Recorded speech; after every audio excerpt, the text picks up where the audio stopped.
Բարև ձեզ, խնդրեմ։ Եվ այսպես Նիկոլ հիմա նախ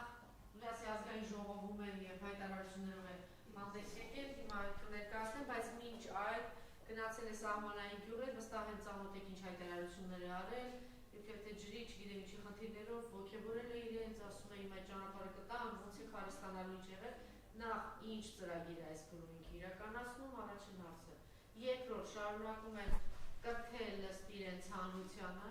արդյոք սա շատ ավելի խորքային մեծ ծրագիր չի, որտեղ մենք փորձում ենք այս մակերեսային բանով ասել, դե զբաղեցնում են, բայց իրականում մեզ հնարավորինս իջեցնել է ցույց տա, որ մենք ընդհանրեն մակարդակն ենք, ինչ իրենքի նոպուցի ավելի ցածր են։ Այս հարցը երկրորդ հիմա ազգային ժողովում է, նորից ինչ-որ փողերը հետ վերադարձնելու մասին է ինքը խոսել, իր բղավոցներով էլի հիստերիկ դերասանական ինչ-որ բան ժեստիկուլացիայով, չնայած բաները ընդդիմադիր պատգամավորները դուրս են եկել, սա է, և այդ թեմաները կան, խնդրեմ, այս թեմաներից որը ուզում եք սկսել։ Ճիշտ ասած շատ ուշադիր չեմ հետևել Սյունիք կատարած այցին, ինչու, որովհետև առհասարակ այնտեղ կարող է ինչ-որ բառեր տարբերվեն իրարից, խոսքեր տարբերվեն իրարից, սակայն մեջբերում անել ինչ ասել, օրինակ, պատերազմ չի լինելու, լինելու է խաղաղություն, պատերազմը որևէ հիմք չկա, այս Նիկոլ Փաշինյանն ասում։ Մեկ անգամ ևս նորից ընդգծել է, որ հրաժարվում ենք Մինսկի խմբի կառույցներից, եթե տենց մենք եկեք այդ դեպքում բան կանենք,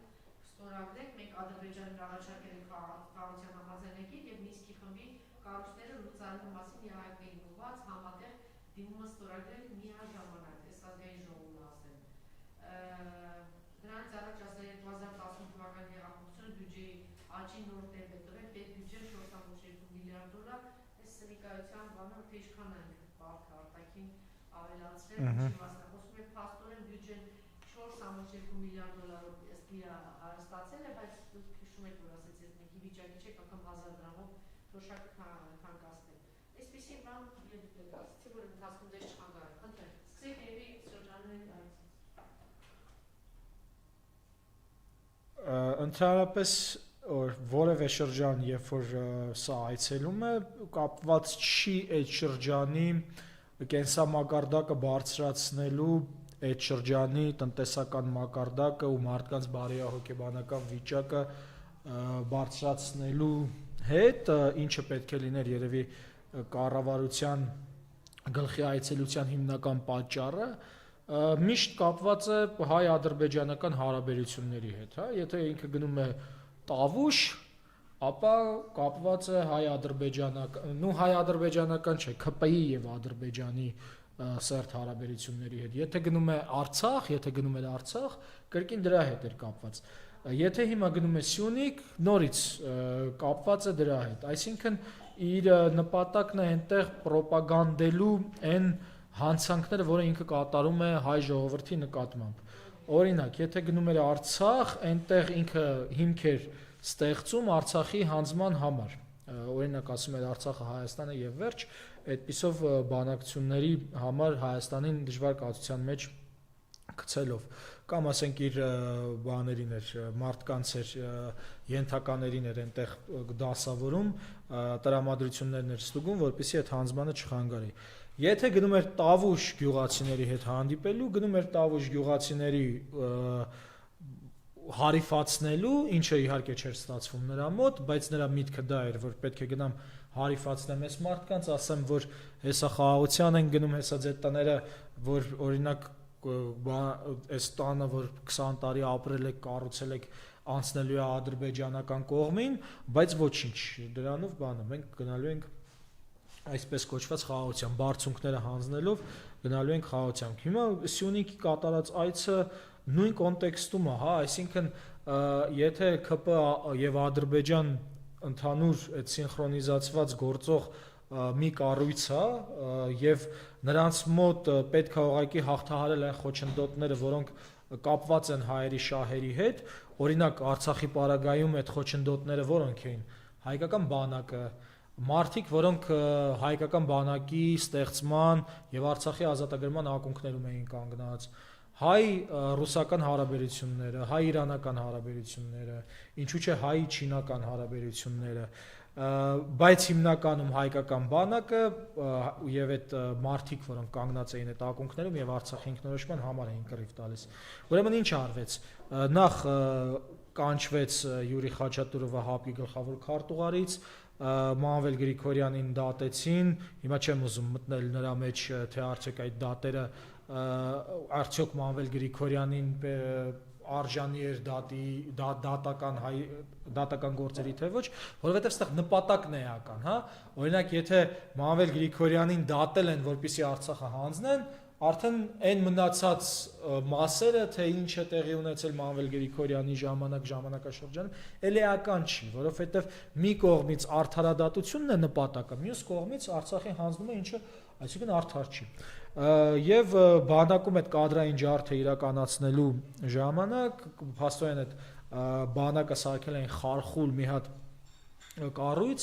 ու նաև տապալում էին բանակցությունները, հա, հետևողականորեն բանակցություններն էին տապալում եւ Ռուսաստանի դեմ թշնամանք էին սրսկում ու այսինքն այդ շերտը, խոչընդոտները Արցախի պահպանման վերացնում էին։ Վերացրեցին, Արցախը ընկավ։ Իսկ հիմա, եթե միջանցքը Նիկոլ Փաշինյանը հանձնել է, բայց կա խոչընդոտ։ Ովքեր են այդ խոչընդոտները։ Նախ սահմանապահներ էին կանգնած ռուս սահմանապահներին, ահա վերացրել են, այնտեղից չկան համարյա չկան, եւ բանը Իրանի կարմիր գիծը, Իրանը ասում է ոչ, մենք մեզ համար այս տարածքների փոփոխություն չի լինելու, ոչ մի արտատարածքային բան չի լինելու, միջանցք չի լինելու, մենք չենք կարող թույլ տալ, որպեսզի առանց հսկելու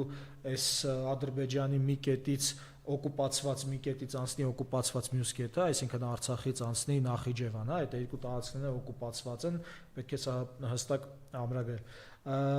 Ու հիմա պետք է այդ խոչընդոտն էլ վերացնել, իրանական խոչընդոտը։ Եվ այդ գործողությունների համար Նիկոլ Փաշինյանի անելիքներից մեկը նաև այդ հանրությանը համոզելն է, որ այս միջանցքը մի հատ նենց զիլ մի հատ ծրագիր է, որ դրանից հետո ձեր ոչ թե ատամներն են ոսկուց լինելու, այլ ձեր տները եւ դարպասները։ Ինչը արվում է, հա, այսինքն Նիկոլ Փաշինյանը, քանի որ ինքը հավանաբար հանուն փողի է ամեն ինչ անում եւ այդ պրոյեկտում է նաեւ մյուսների վրա եւ ինչ է ասում գյուղացիներին ասում է որ դե այդ միջանցքը որ լինի դուք միլիոններ եք աշխատելու։ Մինչդեռ ինքներդ տեսեք Արցախի հանձնումից հետո ինչքան է աղքատությունը եւ խնդիրները սոցիալական խնդիրները շատացել, հա, տեսնում եք եթեր ԿՊԱ-ական է մտել այս ճանճը, բանը եկել է մեր զրույցին մասնակցի։ Ու բանը Արցախի անկումից հետո այս ամբողջ սոցիալական խնդիրները, որ հարուցվել է, չէ՞ որ սրանց թեզն էր Արցախը բեռը հանձնենք, հանգիստ ապրենք, մինչդեռ Արցախը հենց այն հարստություններ, որը մեզ տալիս էր հնարավորություն մեր հետագա խնդիրները կենսամակարդակը բարձրացնելու համար։ Միայն որ 150,000 մարդ իրանց տան մեջ էին ապրում եւ ինչ որ 40+10 խնդիր չունեին լուծելու կամ դեսուդեն ընկնեին, պարտքով փող ճարեին, որ վարձերը մուծեին կամ բանը կամ ընկած բանը քաղաքացի էին, պարզվեց մի օրվա մեջ էլ քաղաքացի չեն, ընկնեն դռնեդուրն հասկանան քաղաքացի դառնան, թե չդառնան, թե արդյոք Արցախ կարող է մի օր վերադառնան, թե ոչ, այս ամբողջի հետ եթե վերցնում ենք, հասկանում ենք, որ սրանց ամեն խոսք, որ ավելի լավ է լինելու, բնականաբար տանում է ավելի վատին։ Եվ բնականաբար այդ մեղրի առանց հսկելու բան ադրբեջանական ապրանքների տեղափոխումը հանգեցնելու է այն իրավիճակին, որ Ադրբեջանը շրջափակելու է մի օր Հայաստանը, ինչպես դա արեց Բերձորի հետ։ Ադրբեջանի նպատակները պարզ են, հա, երբ որ մեկի մոտ մի ձև ստացվում է ինչ որ հաջողության հասնել, նկատի ունեմ թուրքերին, որոնք իրենց պատմությունը հենց շրջափակելով են, հա, սկսել, այնտեղ շրջափակեցին Կոստանդնուպոլիսը, հետո շրջափակում էին Արևմտյան Հայաստանում անընդհատ, այնտեղ բանն էին շրջափակում, Մուսալերն էին շրջափակում, մի խոսքով ամենտեղ այդ շրջափակելով է եւ Արցախը շրջափակեցին։ Այդ իմիջիալոց սրանք էլ չի 2018 թվականին, որը եկան, էլի այդ շրջափակելու ծրագրերով էին առաջնորդվում, ինչը ամենայն հավանականությամբ հենց Թուրքիայի խորհրդատվությամբ էլ անում էին։ Մի խոսքով, այս շրջափակումների մեջ Ադրբեջանի ծրագրերում բնականաբար հաջորդը Հայաստանը շրջափակելն է։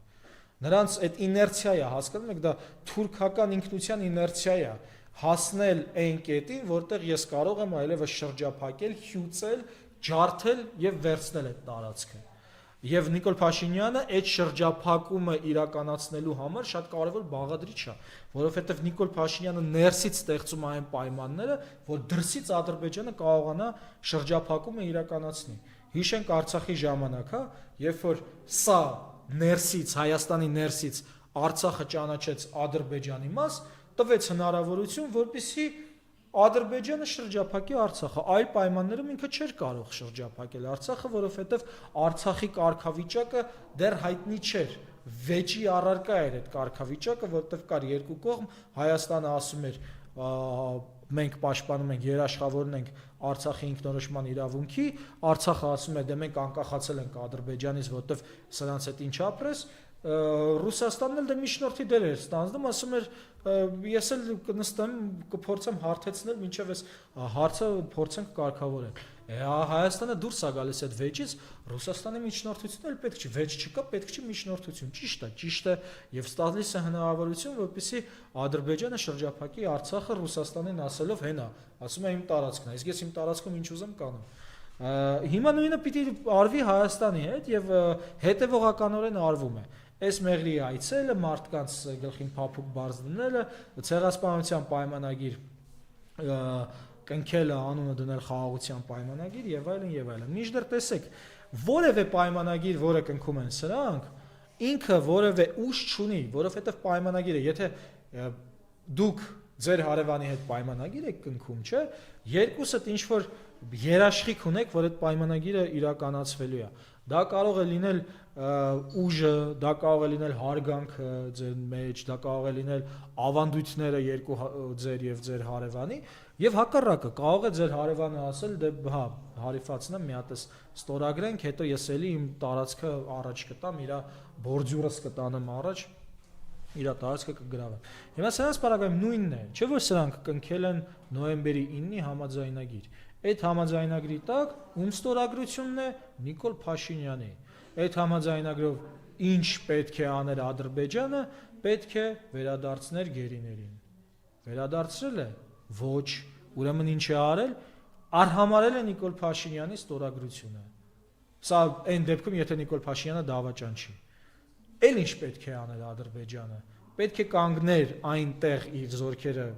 ստոպ տային, հա, ասես լրվեր այնտեղ, այն պահին, երբ որ ստորագրվել էր այդ պայմանագիրը, համաձայնագիրը կամ եթե կուզեք, կամ հայտարարությունը, կապ չունի։ Արվել է։ Ոչ, Ադրբեջանը գնալով առաջ է եկել։ Նախ վերցրել է Արցախի հարավային մնացած մասը, ապա առաջացել է Խծաբերդ, հետո Փառուխ, հետո Քարագլուխ, հետո անverջ առաջանում էր, արվել է, չի արվել, ուրեմն ինչ է ենթադրում սրանից, որ Ադրբեջանը թքած ունի Նիկոլ Փաշինյանի ստորագրության վրա։ Մյուսը ինչ պետք է արվել։ Պետք էր Հայաստանը կապը պահել Արցախի հետ, ճանապարհ լիներ դեպի Արցախ։ Սա արդեն Նիկոլ Փաշինյանը Արցախը ճանաչելով Ադրբեջանի կազմում արդեն վերացրել է այս կետը։ Հիմա այս պարագայում, այս ստախոսը, որը 44 օր ստել է 10 միլիոն մարդու, պլյուս մնացած բաներին, հետևողներին, ինչու պետք է որևէ մեկը, այդ թվում Շվանիձորի, Մեղրու եւ Ագարակի մնացած բոլոր Սյունիքի տարածքների բնակիչները հավատան այս ստախոսին։ Ոչ թե հարց է պիտի հավատան թե չհավատան, այլ իրավունք չունեն հավատալու, որովհետև յուրաքանչյուր մարդու հավատալը Նիկոլ Փաշինյանի եւ քաղաքացիական պայմանագրին վնասում է իմ եւ ձեր անվտանգությունը։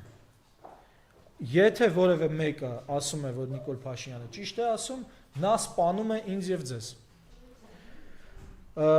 Մյուս կողմից սա ազգային ժողովում հայտարարում է, որ պատերազմ չի լինելու է խաղաղություն։ Խաղաղություն այո, լինելու է, ես վստահ եմ, խաղաղությունը լինելու է օրինակ արցախցիների վերադարձով Արցախ, օրինակ հայոց ցեղասպանության ճանաչմամբ, օրինակ ԿՊ-ի հանցագործություններին տալով իրավական գնահատական, իսկ ոմանք կարող են նաև ուրիշ գնահատական էլ տան, այդ ոմանց էլ նույնպես հաջողություն ենք մաղթում, սակայն այդ խաղաղությունը չի կարող տեղի ունենալ քաղաքացիական պայմանագրի ներկայությամբ, ինչու, որովհետև եթե մարդը ձեզ խաբում է եւ շարունակում է խաբել, դուք խաղաղ չեք կարող լինել, կամ ես տեսնում էի բանին Արցախի մարդու իրավունքների պաշտպանի հարցազրույցը ավելի ճիշտ դա հարցազրույց չէր, հա, ինքը պետական պաշտոնյա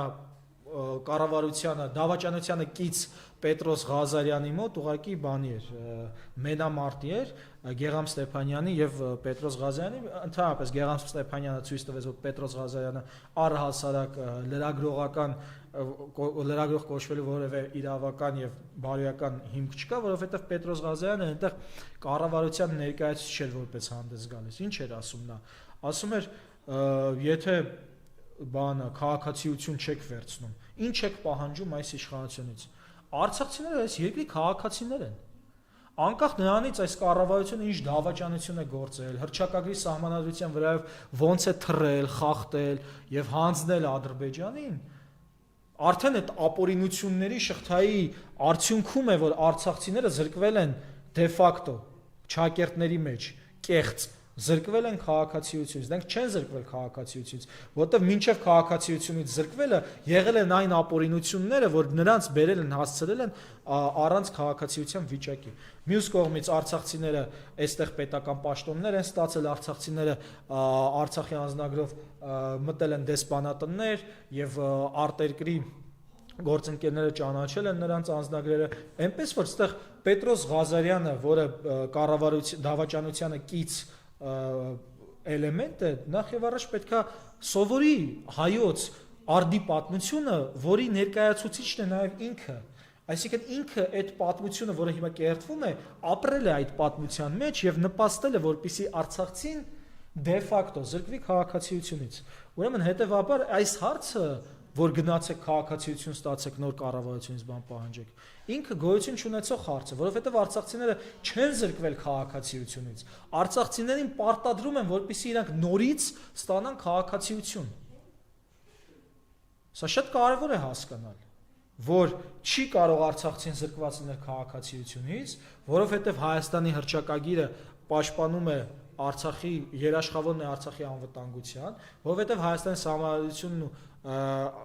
հռչակագիրը Արցախի ինքնորոշման իրավունքի մեջքին են կանգնած եւ Հայաստանը չի կարող հրաժարվել, չէր կարող հրաժարվել այդ սկզբունքներից։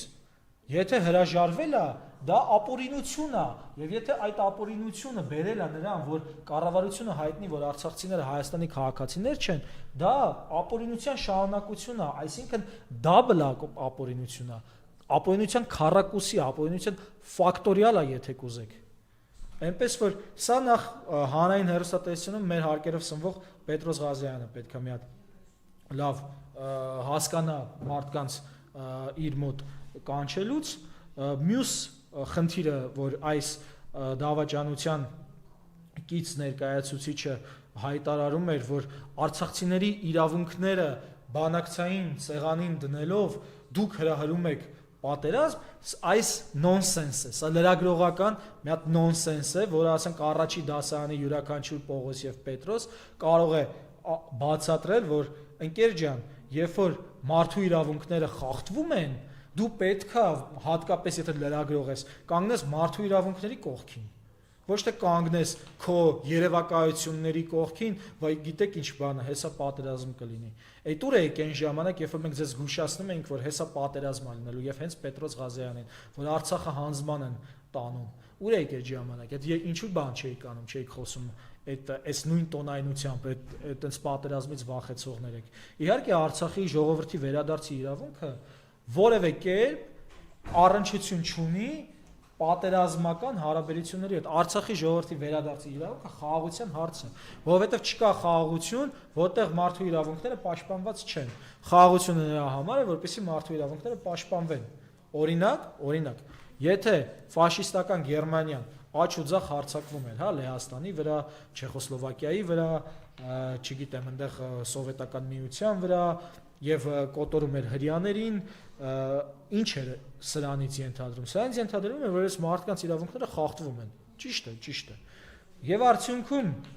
երբ որ Հիտլերը տանուլ տվեց պատերազմը, եւ ճիշտ է, հենց խաղաղության պայմանագիր չի կնքվել, բայց այնուամենայնիվ հաջորդ փուլը մարդու իրավունքների պաշտպանությունը վերականգնելու փուլն էր եւ դրա համար ստեղծվեց միավորված ազգերի կազմակերպություն, դրա համար ընդունվեց մարդու իրավունքների համընդհանուր հռչակագիր, մարդու իրավունքների պաշտպանության եվրոպական կոնվենցիա, սա է իմաստը։ Հիմա երբ որ Ադրբեջանը խախտում է մեր իրավունքները, երբ որ կտրում է 85-ամյա ծերունու վիզը եւ հետախուզում է հայտարարված նրա նկատմամբ, դա հայտարարված է նաեւ նրա համար, որովհետեւ զրկել են այդ մարդուն կյանքի իրավունքից եւ հետախուզումը հետ վերցնելով դու ոտնահարում ես այդ մարդու կյանքի իրավունքը, ժողովրդավար Հայաստան ես կոչվում։ Իհարկե ժողովրդավարության հետ որևէ առնչություն չունի այս բռնապետական իշխանությունը, բայց այնուամենայնիվ պետք է նույնիսկ կրկնել։ Հետևաբար Պետրոս Ղազարյանը, երբ որ այս անհեթեթությունը, եթե կուզեք հիմարությունը ասում է Արցախի այն էլ մարդու իրավունքների ներկայացուցիչի մոտ, մենք բոլորս պետք է հասկանանք, որ